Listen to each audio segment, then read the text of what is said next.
नमस्कार, आप देख रहे हैं वर्ल्ड नाउ। मैं हूं आपके साथ विवेक शांडिल्य। आज बात करेंगे ईरान के ऑपरेशन ग्राउंड की। जंग के तीसरे दौर के दौरान मिडिल ईस्ट में महाविनाश जारी है। लगातार 7वें दिन भी ईरान पर अमेरिका का प्रचंड प्रहार देखने को मिल रहा है और ईरान ने साफ साफ कह दिया है कि अगर अमेरिका ने ईरान में घुसने की कोशिश की तो मिडिल ईस्ट में घुसकर कुवैत और सऊदी में घुसकर ऑपरेशन चलाएंगे, कुवैत बहरीन में घुसकर ठोकेंगे। क्योंकि अमेरिकी सेना लगातार ईरान में भीषण एयर स्ट्राइक कर रही है और खबर यह आ रही है कि डोनाल्ड ट्रंप ईरान के अंदर ग्राउंड ऑपरेशन करना चाहते हैं। इसलिए ईरान के तटीय शहरों में लगातार एक्शन हो रहे हैं। पावर स्टेशन, एयरपोर्ट, तमाम जगह हमले हो रहे हैं। एक्सपर्ट से मान रहे हैं कि हमले फारस की खाड़ी से लेकर ओमान की खाड़ी तक ईरानी सेना का कनेक्शन काटने के लिए है, जिसकी वजह से होर्मुज पर ईरान का कंट्रोल ढीला हो जाए और अमेरिका होर्मुज को अपने कंट्रोल में ले और उसके बाद बूट्स ऑन ग्राउंड करे।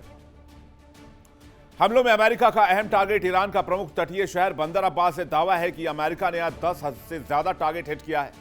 ईरानी मीडिया का दावा है कि अमेरिकी सेना ने दक्षिणी ईरान के होर्मुजगान प्रांत में मौजूद 5 पुलों को निशाना बनाया, जिसमें 2 बड़े पुल शामिल हैं। वहीं इन हमलों के जवाब में ईरानी सेना बड़ी पलटवार की तैयारी में। ईरानी न्यूज एजेंसी फार्स ने दावा किया है कि चाबहार बंदरगाह पर हमले के बाद ईरान जवाबी कार्रवाई में अमेरिका के सैन्य और कारोबारी इलाकों को निशाना बना रहा है। उधर ईरानी सांसद अहमद बख्शायेश अर्दस्तानी ने चेतावनी दी कि अगर अमेरिका जमीनी हमला करता है तो ईरान कुवैत और बहरीन में घुसकर मारेगा, छोड़ेगा नहीं। वहां मौजूद अमेरिकी ठिकाने तबाह कर देगा। कौन कौन से अमेरिकी ठिकाने निशाने पर है, ईरान कहां कहां से अपनी आर्मी डाल सकता है, पूरी खबर मैं आपको बताऊंगा। और यह भी आपको बताऊंगा कि किस तरह से मिडिल ईस्ट में अब एक बड़े लड़ाई की रूपरेखा तैयार की जा रही है। यह घुसकर मारने वाली जो बात है, उसके पीछे की कहानी आपको बताएंगे। इसके बाद वर्ल्ड नाउ में बात करेंगे सुलेमानी के चिन्ह की, जो जाग गए हैं और अमेरिका बेचैन है। कहानी क्या है? अमेरिका और ईरान के बीच जारी युद्ध का परिणाम पूरी दुनिया देख रही है। इसके और भी व्यापक और खतरनाक होने की आशंका बढ़ गई। ईरान के दिवंगत सुप्रीम लीडर आयतुल्लाह अली खामनी और उनके सबसे खास सिपहसालार कासिम सुलेमानी ने जो रेजिस्टेंट फ्रंट तैयार किया था, उसको जगाने का वक्त आ गया है। यानी जो जिन उन्होंने तैयार किया, जो जिन बनाया, उसको जगाने का तैयार वक्त है। कौन है ये लोग? तेहरान की ओर से यमन के हूती विद्रोहियों को मैसेज दे दिया गया है कि अगर अमेरिका की ओर से उसके critical assets, oil plants, infrastructure, बिजली ग्रिड को निशाना बनाया जाता रहा तो आप लाल सागर में शिपिंग रूट बंद कर दीजिए, बाब अल मंदेब स्ट्रेट को लॉक कर दीजिए। होर्मुज के बाद अगर इस गलियारे को लॉक करता है ईरान तो पूरी दुनिया घुटनों पर होगी। पूरी दुनिया में तेल और गैस की सप्लाई काफी ज्यादा प्रभावित हो जाएगी। आखिर क्या है एक्सेस ऑफ रेजिस्टेंस, जिसे सुलेमानी का चिन्ह कहा जाता है? यह कुछ उसी तरह की ताकत है कि जब तक सोया है तब तक ठीक है, उस कुंभकर्ण की तरह, लेकिन अगर जाग गया तो सिर्फ और सिर्फ विनाश है। तो उस एक्सेस ऑफ रेजिस्टेंस को जगाने का वक्त आ चुका है, यह ईरान ने ऐलान कर दिया है। बताएंगे आपको डिटेल से खबर, कहां कहां एक्सेस ऑफ रेजिस्टेंस बनाकर रखा है ईरान ने और इससे अमेरिका को और कितनी मुश्किलें आने वाली है। तो चलिए शुरुआत करते हैं, देखते हैं वर्ल्ड नाउ। अमेरिकी राष्ट्रपति के आदेश के बाद फारस की खाड़ी से, पर्शियन गल्फ से लेकर गल्फ ऑफ ओमान तक आसमान से बारूद बरस रहा है। अमेरिका ने दावा किया कि उसने ईरान के खिलाफ सर्जिकल प्लान लागू कर दिया है, लेकिन ईरान ने कहा है कि अगर तुमने हमला जारी रखा और बूट्स ऑन ग्राउंड किया, अमेरिकी सैनिकों को ईरान की जमीन पर उतारा, तो बहरीन और कुवैत में घुसकर मारेंगे, कोई बचाने वाला नहीं होगा। अमेरिकी सेंट्रल कमांड के लड़ाकू विमानों ने ईरान के तटीय शहरों पर भयंकर एयर स्ट्राइक किया है। अमेरिका का सबसे बड़ा निशाना ईरान का रणनीतिक रूप से सबसे इंपॉर्टेंट बंदरगाह शहर बंदर अब्बास है। अमेरिका को लगता है कि वो इंफ्रास्ट्रक्चर को निशाना बनाकर, पुलों को तोड़कर, ट्रांसमिशन लाइन को काटकर ईरान को घुटनों पर ले आएगा। लेकिन वो भूल रहा है कि सामने ईरान है और ईरान की कमान IRGC के हाथ में है, जो इस जंग में अभी तक फ्रंट फुट पर खेलता आया है। ईरान ने साफ कर दिया है कि मुश्तबा के नेतृत्व में अपने बैलिस्टिक मिसाइल के जखीरे के आखिरी मिसाइल तक जंग लड़ने के लिए तैयार है। और अगर अमेरिका 20 साल तक लड़ाई लड़ना चाहता है तो हम 20 साल तक लड़ने के लिए तैयार है। और जरूरत पड़ी तो मिडिल ईस्ट में भी ईरान घुसेगा और घुसकर मारेगा, अमेरिकी बेसिस को निशाना बनाएगा। हिम्मत है, अमेरिका की औकात है तो रोक ले। यह ईरान का ऐलान। शुक्रवार की रात मिडिल ईस्ट का आसमान लाल हो गया, समंदर की लहरें बारूद की गंध से खौल गई। अमेरिकी राष्ट्रपति डोनाल्ड ट्रंप के एक सनकी आदेश पर पर्शियन गल्फ से लेकर गल्फ ऑफ ओमान तक सुपर पावर के लड़ाकू विमानों ने आग की बारिश कर दी। वॉशिंगटन ढिंडोरा पीट रहा है कि उसने ईरान को सर्जिकल स्ट्राइक से जख्म दिया है, लेकिन यह सिर्फ हवाई हमला नहीं है, यह उस महाविनाश का ट्रेलर है जो पूरे मिडिल ईस्ट से अमेरिकी वजूद का नामो निशान मिटा सकता है। अमेरिकी सेंट्रल कमांड के जेट्स ने कायरो की तरह ईरान के नागरिक ठिकानों और बुनियादी ढांचे पर मिसाइल बरसाई। अमेरिका का सबसे बड़ा और सबसे क्रूर टारगेट था ईरान का बैकबोन, यानी कि उसका रणनीतिक तटीय शहर बंदर अब्बास। दावा है अमेरिका ने यहां एक साथ 10 से ज्यादा टारगेट्स को अटैक किया है और तकरीबन 400 से 500 बम बरसाए। लेकिन ईरान के हौसले मिसाइलों से टूटने वाले नहीं है, यह अमेरिका जानता है, जिसके बाद IRGC का गुस्सा 7वें आसमान पर है। अमेरिका ने अपनी बर्बादी का जो नया चैप्टर शुरू किया है, उसने ईरान में कहां कहां आग लगाने की हिमाकत की है वो भी आपको बताते हैं। यूएस के प्रहार में कौन कौन से टारगेट रहे हैं, आइए नजर डालते हैं। टारगेट नंबर 1 बंदर अब्बास, बहुत इंपॉर्टेंट लोकेशन है, नाम याद रखिएगा। बंदर अब्बास में 10 से अधिक रणनीतिक ठिकानों पर और 5 प्रमुख पुलों पर लगातार बमबारी हुई है। टारगेट नंबर 2 किश द्वीप, मुख्य पावर स्टेशन है, पावर ग्रिड है जिसको निशाना बनाया गया है, भारी तबाही का दावा किया गया है। टारगेट नंबर 3 ईरान के शहर, मुख्य एयरपोर्ट, रनवे पर भीषण strike. Target number 4 Chabahar port, Chabahar वही पोर्ट है, याद रखिए, जहां पर इंडिया का बहुत बड़ा निवेश है, भारत का बहुत बड़ा निवेश है। चाबहार बंदरगाह को भारत की मदद से तैयार किया गया है, लेकिन सामरिक रूप से बहुत इंपॉर्टेंट है। यहां एयर ट्रैफिक कंट्रोल टावर को ध्वस्त कर दिया गया हमले में। अमेरिका भारत के रिश्ते की भी परवाह नहीं की, यह बात भी आप जान लीजिए। टारगेट नंबर 5 बुशहर, ईरान के सबसे बड़े एयरबेस, नेवल बेस, और बुशहर में रिएक्टर भी है, परमाणु रिएक्टर, जहां से लगभग 800 से 900 मेगावाट बिजली बनाता है ईरान। वहां पर भी हमला हुआ और वो रिएक्टर पूरी तरीके से काम करना बंद कर चुका है। इसके अलावा केशम द्वीप में बिजली के मेगा सब स्टेशन पर मिसाइलें दागी गई हैं। अमेरिका को लग रहा है कि वो ईरान के इंफ्रास्ट्रक्चर को तबाह करके ईरान को दशकों पीछे धकेल देगा और उसके बाद वो ईरान को कंट्रोल कर लेगा। लेकिन वो ये भूल रहा है कि ईरान दशकों से अमेरिकी प्रतिबंधों की छाती पर मूंग दलता आया है। अमेरिकी हमलों से नुकसान जरूर हुआ है। दक्षिण ईरान के होर्मुजगान प्रांत में 5 पुलों को निशाना बनाया गया, इसमें कहोरस्तान ब्रिज पूरी तरीके से तबाह हो गया है, जो बंदर अब्बास को लार और शिराज शहर से जोड़ता था। खमीर काउंटी में मौजूद गरिवे ब्रिज का एक बड़ा हिस्सा मलबे में तब्दील हो चुका है। कलाम ताली पुल को भी उड़ा दिया गया है। इसके अलावा अमेरिका ने उन पुलों को भी नहीं छोड़ा जो अभी अंडर कंस्ट्रक्शन थे। तस्वीरें आप देख लीजिए, जैसे कि बंदर खमीर केशर रोड का ब्रिज, बुशहर और बंदर अब्बास के बीच औद्योगिक क्षेत्र में ट्रांसमिशन ग्रिड फेल होने की वजह से कई शहरों में ब्लैकआउट है। कोनारक में भी अंधेरा छाया हुआ है, यह भी जानकारी मिल रही है। तो बेसिक इंफ्रास्ट्रक्चर जो ईरान ने इतनी मुश्किल से तैयार की, वो भी सैंक्शन में रहते हुए, और इस इंफ्रास्ट्रक्चर को बनाने में ईरान की मदद की थी चाइना ने, इंडिया ने, कि किसी तरह से ईरान का सर्वाइवल बना रहे। लेकिन अमेरिका इस इंफ्रास्ट्रक्चर को तबाह कर रहा है। अब देखिए कहां कहां पर पुलों की तबाही की है। कहोरस्तान ब्रिज में रूट 76 में बंदर अब्बास लार शिराज मार्ग पूरी तरीके से इस वक्त बंद है।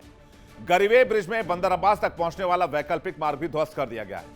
कलाम ताली पुल पर लार से बंदर अब्बास लौटने का रास्ता इस वक्त कटा हुआ है। जो अंडर कंस्ट्रक्शन है, बंदर खमीर केशर रोड पर बन रहा पुल मलबे में तब्दील कर दिया गया है। मारो ब्रिज, मारो गांव के पास एक छोटा सा पुल था जिससे स्थानीय संपर्क कट गया है।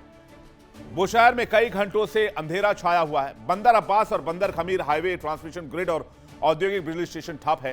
क्विश द्वीप और कोनारक में बिजली सप्लाई पूरी तरह कट चुका है और रडार स्टेशन बैकअप जनरेटर पर यह डिपेंड कर रहा है। वॉशिंगटन के रणनीतिकार बंद कमरों में बैठकर सोच रहे हैं कि उन्होंने होर्मुज पर नियंत्रण करने के लिए ईरान का कनेक्शन काट दिया है और उनके बेसिक इंफ्रास्ट्रक्चर को तबाह कर दिया है। अमेरिकी फौज का असली मकसद बंदर अब्बास बंदरगाह को मध्य ईरान से पूरी तरह काटना है, ताकि देश के आंतरिक हिस्सों में जरूरी सामान, कच्चे माल और आयातित वस्तुओं की भारी किल्लत हो जाए। अमेरिका ने बंदर अब्बास रेलवे स्टेशन को भी निशाना बनाया, जो सीधे शाहिद रजई बंदरगाह से जुड़ा हुआ है। यही वो रेलवे स्टेशन है जहां से समुद्र के रास्ते आने वाले भारी हथियार, कच्चे तेल के टैंक, सैन्य वाहन, अंतर्राष्ट्रीय कार्गो ट्रेन पर लाद कर वक्फ, इस्फहान और तेहरान भेजे जाते हैं। अमेरिका का मानना है कि इससे तटीय सैन्य ठिकानों तक रसद भेजना मुश्किल हो जाएगा और ईरानी सेना कमजोर पड़ जाएगी। लेकिन ईरान की सैन्य ताकत सिर्फ इन रास्तों की मोहताज नहीं है। ईरान का डिफेंस सिस्टम अभेद्य है और अमेरिका का यह आकलन बिल्कुल खोखला नजर आता है। यूएस चक्रव्यूह वर्सेस ईरान का लॉजिस्टिक्स, सप्लाई चेन पर अटैक। 3070 में ग्राफिक्स आपको दिखाते हैं। शाहिद रज़ाई बंदरगाह और बंदर Abbas railway station, railway network पर असर। वक्फ रेलवे स्टेशन के जरिए इस्फहान और तेहरान से जुड़ा हुआ था, जिसको काटा गया है। सैन्य रसद पर असर हो रहा है। तटीय सैन्य ठिकानों पर आपूर्ति रोकने का प्लान है। होर्मुज के द्वीपों पर आर्म्स सप्लाई रोकने का प्लान है। ईरान का काउंटर प्लान है। ईरान के रडार और कमांड सेंटर्स बैकअप जनरेटर पर शिफ्ट कर दिए गए हैं। अमेरिकी हमलों के बावजूद ईरान का कमांड एंड कंट्रोल सिस्टम पूरी तरीके से एक्टिव है, क्योंकि आईआरजीसी का जो कमांड एंड कंट्रोल सिस्टम है वो कैसे काम करता है, वो मोज़ैक डॉक्ट्रिन पर काम करता है। ठीक है, एक जगह पर हमला हुआ, उसके एवज में दूसरे कमांड सेंटर को एक्टिवेट कर दिया गया। अब जब अमेरिका का हमला पिछले 8 दिनों से इतना भीषण जारी है, तो ईरान का जवाब क्या है? ईरान के निशाने पर अमेरिका के कौन कौन से ठिकाने आए और ईरान ने क्यों कहा है कि जरूरत पड़ी तो घर में घुसकर मारेंगे, बहरीन कुवैत में घुसकर ऑपरेशन चलाएंगे। व्हाइट हाउस से बयान आ रहा है कि डोनाल्ड ट्रंप ईरान को झुका देंगे, लेकिन कान खोलकर दुनिया सुन ले, ईरान ने कहा है ईरान झुकने वाला नहीं है। ईरान के इस्लामिक रिवॉल्यूशनरी गार्ड कॉर्प्स इस जंग में फ्रंट फुट पर लड़ रही है। ईरानी मीडिया और सैन्य नेतृत्व ने साफ कर दिया है कि मुश्तबा के नेतृत्व में ईरान अपने बैलिस्टिक जखीरे में मौजूद आखिरी मिसाइल तक जंग लड़ने के लिए तैयार है। डोनाल्ड ट्रंप के सर्जिकल प्लान की काट आईआरजीसी के पास पहले से मौजूद है। ईरान लगातार अमेरिकी हमलों का करारा जवाब दे रहा है और उसकी मिसाइलें किसी भी वक्त खाड़ी में मौजूद अमेरिकी ठिकानों को नस्तनाबूद करने के लिए चलाई जा सकती हैं और लगातार दागी भी जा रही हैं। ईरान सिर्फ अपनी धरती पर बचाव नहीं कर रहा, बल्कि उसने अमेरिका और उसके सहयोगियों की दुखती रग पर हाथ रख दिया है। ईरान की सरकारी समाचार एजेंसी फार्स न्यूज ने दावा किया है कि उसे वॉशिंगटन से लेकर रियाद और आबू धाबी तक इस दावे से हड़कंप मच गया है। ईरान ने खुली चेतावनी दी है कि चाबहार बंदरगाह पर हुए हमले के जवाब में ईरान खाड़ी क्षेत्र में मौजूद अमेरिका के सैन्य और कारोबारी हितों से जुड़े 5 सबसे प्रमुख और विशालकाय बंदरगाहों को निशाना बनाएगा। अगर इन बंदरगाहों पर ईरान की एक भी मिसाइल गिरी तो पूरी दुनिया की अर्थव्यवस्था का चक्का जाम हो जाएगा और वैश्विक व्यापार मलबे में तब्दील हो सकती है। कौन से वो 5 महाबंदरगाह हैं जो इस वक्त ईरान के सीधे मिसाइल टारगेट पर हैं, वो भी आपको दिखाते हैं। जरा नक्शे पर नजर डाल लीजिए। ये है वो लोकेशन जहां से मिडिल ईस्ट अपने बिजनेस को ऑपरेट करता है और अमेरिका का सपोर्ट सिस्टम इसके पीछे खड़ा है।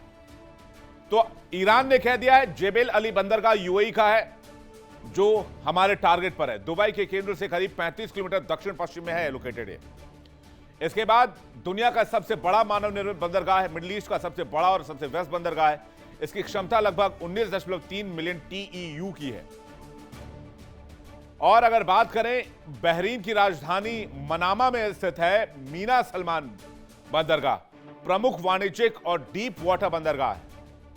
इसकी क्षमता अगर बात करें 80 हेक्टेयर में फैला हुआ है। बहरीन का प्राथमिक कार्गो प्रवेश द्वार है। 1962 में बनाया गया बहरीन के आर्थिक विकास का एक बैकबोन है। इसके बगैर बहरीन अपने इकोनॉमी को सोच भी नहीं सकता। शुआइबा पोर्ट के बारे में जान लीजिए। कुवैत का एक प्रमुख औद्योगिक वाणिज्यिक बंदरगाह है। कुवैत शहर से दक्षिण पश्चिम में लगभग 54 किलोमीटर की दूरी पर है। अरब की खाड़ी के इस बंदरगाह में कुल 20 वाणिज्यिक और कंटेनर बर्थ हैं। अब आ जाइए कतर के हमाद पोर्ट पर। सबसे बड़ा पोर्ट है और सबसे अहम समुद्री बंदरगाह है कतर का। राजधानी दोहा के दक्षिण में अल हौल क्षेत्र में स्थित है। 26.5 वर्ग किलोमीटर में फैला हुआ है।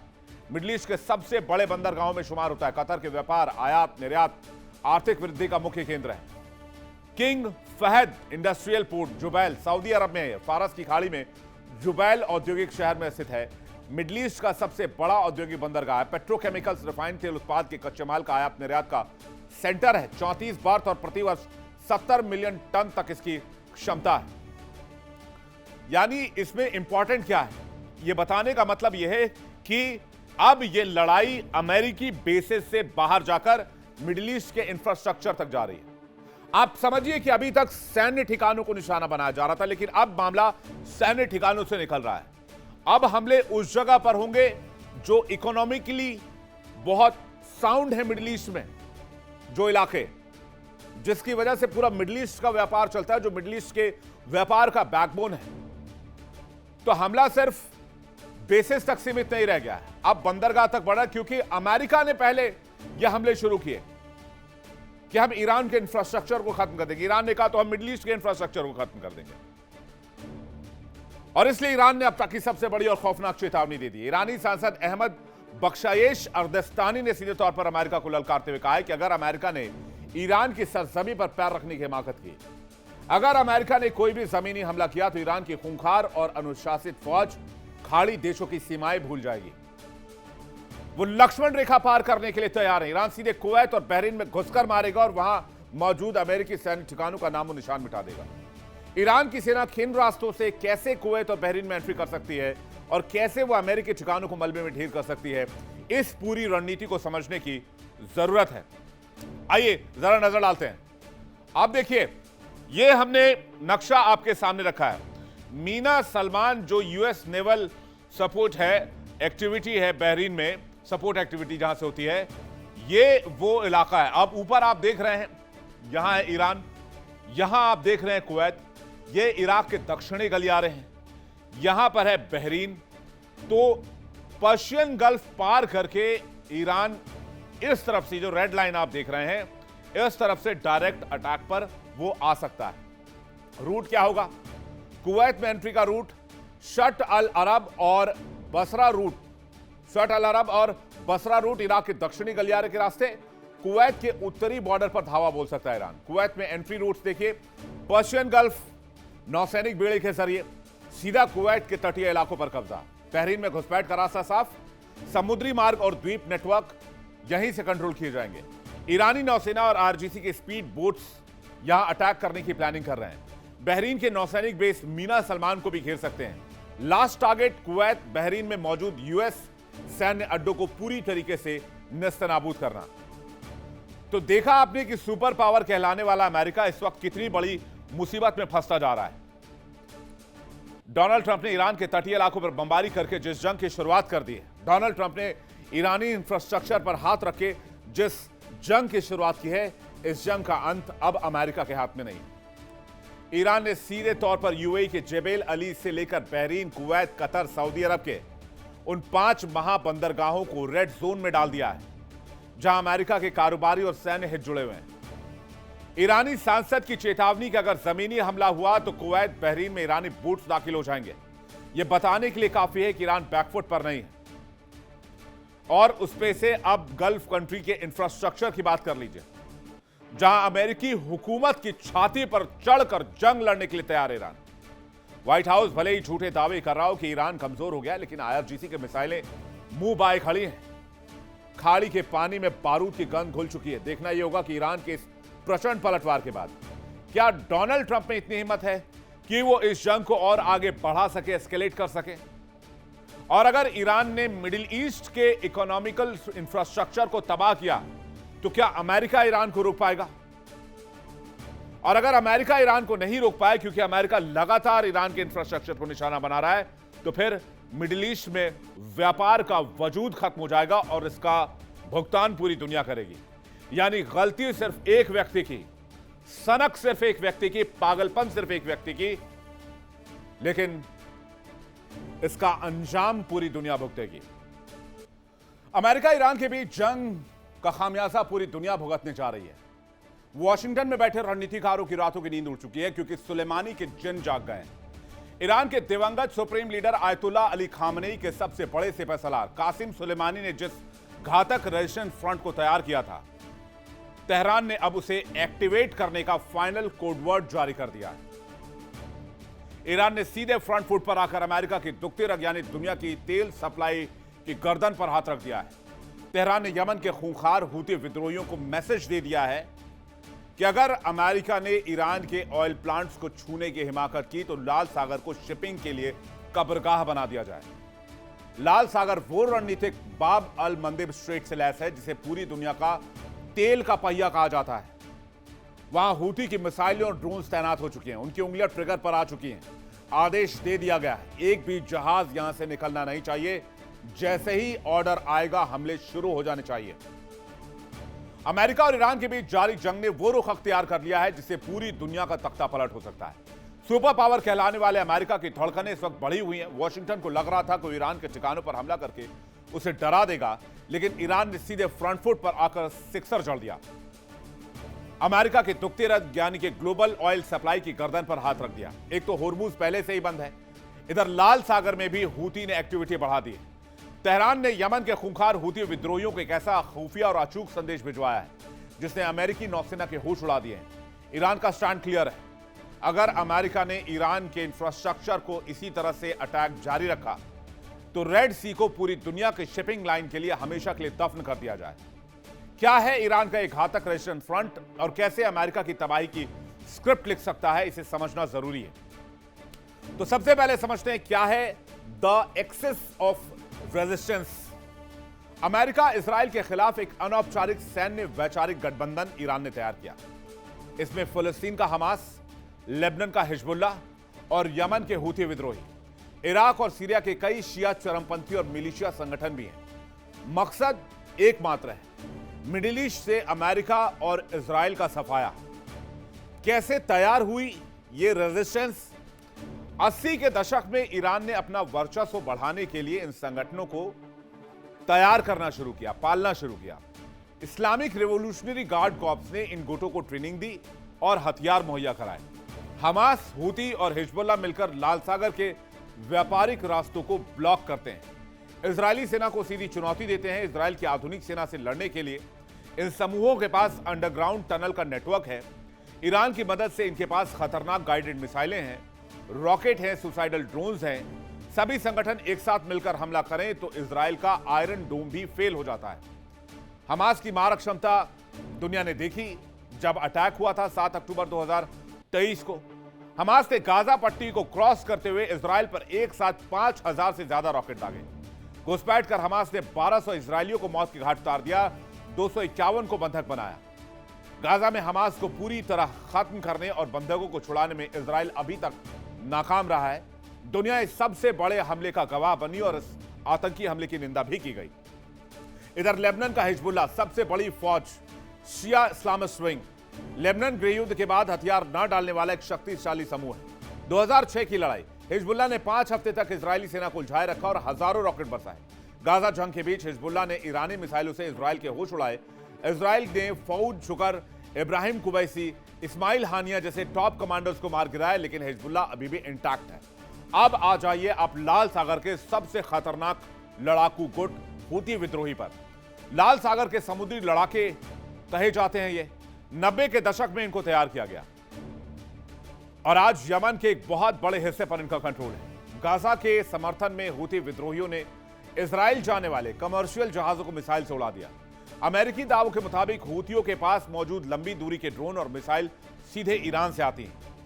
इराक और सीरिया के प्रॉक्सी संगठन भी हैं। इराक पर अमेरिकी हमले का फायदा उठाकर ईरान ने वहां अपने पैर पसारे। बदर ऑर्गेनाइजेशन और कताइब हिजबुल्लाह जैसे खूंखार चरमपंथी समूह तैयार किए। सीरियाई गृहयुद्ध का फायदा उठाकर ईरान समर्थित मिलिशिया अमेरिका को निशाना बना रहे हैं। अमेरिका सोचता है कि दुनिया पर सिर्फ उसी की बादशाहत चलेगी, लेकिन वो दूसरे एक्सिस को भूल जाता है। ईरान ने साबित कर दिया कि खाड़ी का असली सुल्तान वही है। खाड़ी में दाएं बाएं होना है तो ईरान की परमिशन चाहिए। सिर्फ ईरान पर हमले की वजह से पूरा गल्फ इस वक्त ठप पड़ा हुआ है। और किसकी वजह से? ईरान की वजह से, ईरान की ताकत की वजह से। और अमेरिका चाह के भी कुछ नहीं कर पा रहा। होर्मुज को पहले ही चोक करने के बाद अब ईरान की नजर दुनिया की सबसे दूसरी बड़ी लाइफलाइन बाब अल मंदेब स्ट्रेट पर है।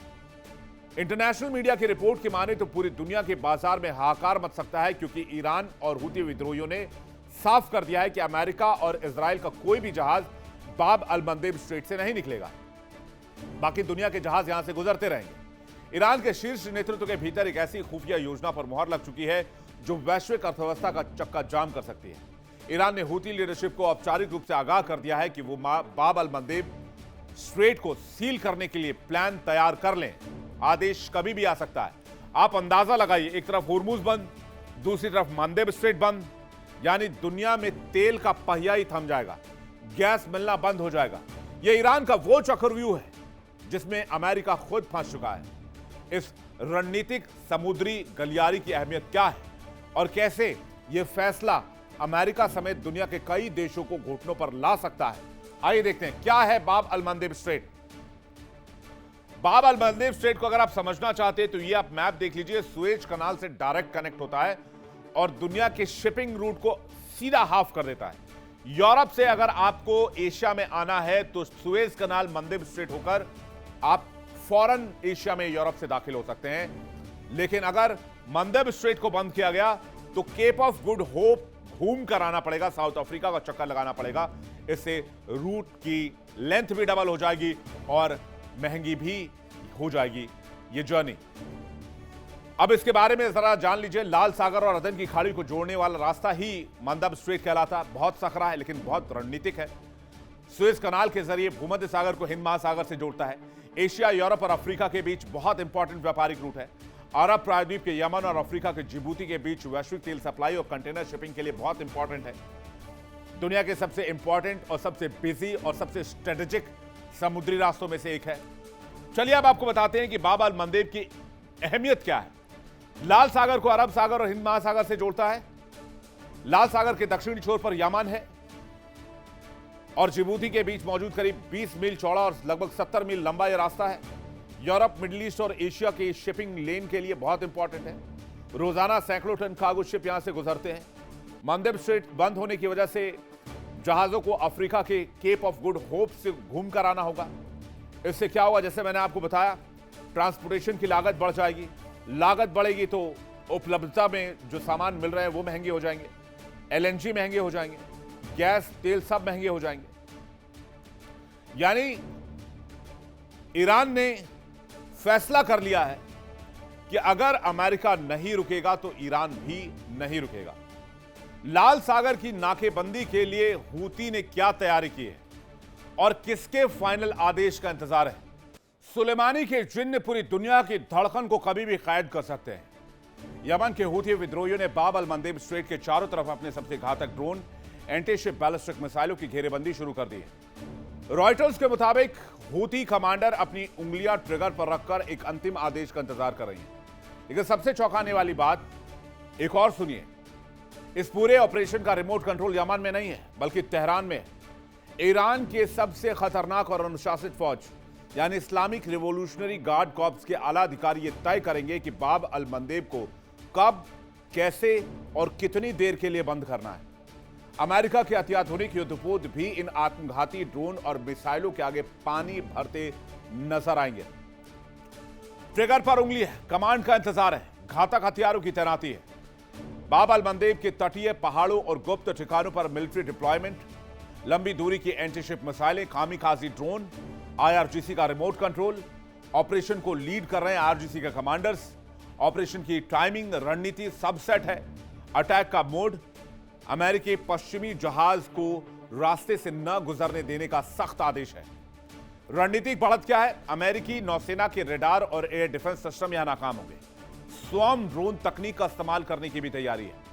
और अभी अभी आदेश जारी कर दिया गया है कि इजराइल और अमेरिका से जुड़ा एक भी जहाज मंदेब स्ट्रेट को क्रॉस नहीं करना चाहिए।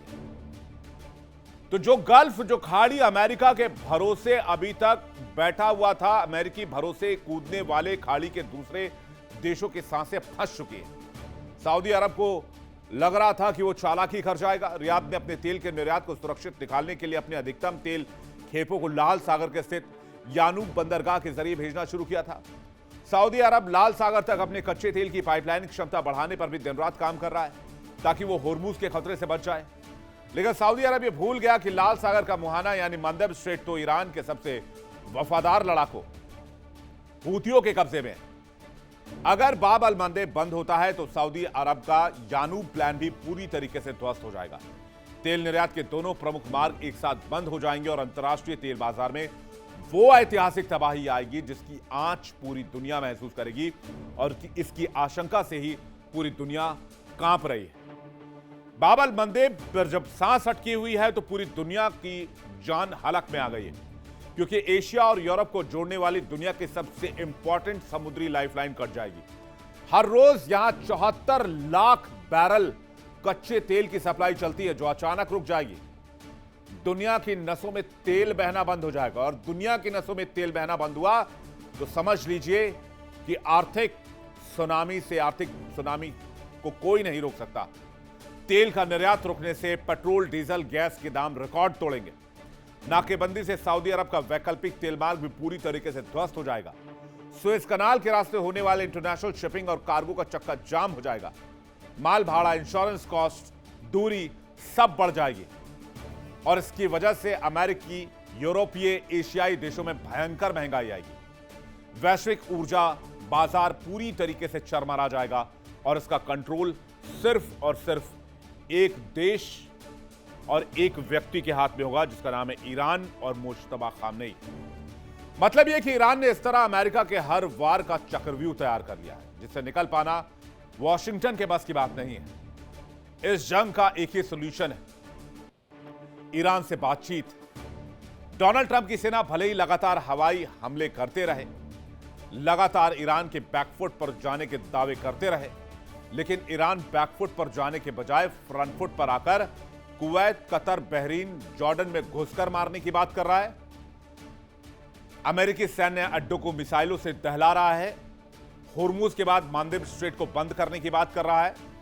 अगर अमेरिका ईरान को आर्थिक रूप से तोड़ेगा तो ईरान पूरी दुनिया को आर्थिक रूप से तोड़ सकता है।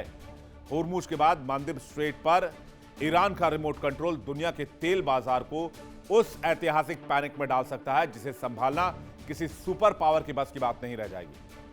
और अमेरिका की जिद उसे मिडिल ईस्ट के ऐसे दलदल में धकेल चुकी है जहां से उसकी वापसी नामुमकिन है। देखना होगा कि लाल सागर में तैनात हूथियों के ड्रोन और मिसाइल कब एक्टिवेट होते हैं, और अमेरिकी गुरूर समंदर की लहरों में कब दफन होता है। वर्ल्ड नाउ में फिलहाल इतना ही। वक्त एक छोटे से ब्रेक का है। खबरें लगातार जारी हैं इंडिया डेली 24/7 पर। फौरन लौट रहे हैं। देखिए इंडिया डेली 24/7 अब आपकी स्मार्ट टीवी पर। इंडिया डेली मौजूद है सभी डिजिटल प्लेटफॉर्म पर लाइव और लगातार। इंडिया डेली 24/7 हर दिन राष्ट्र को समर्पित।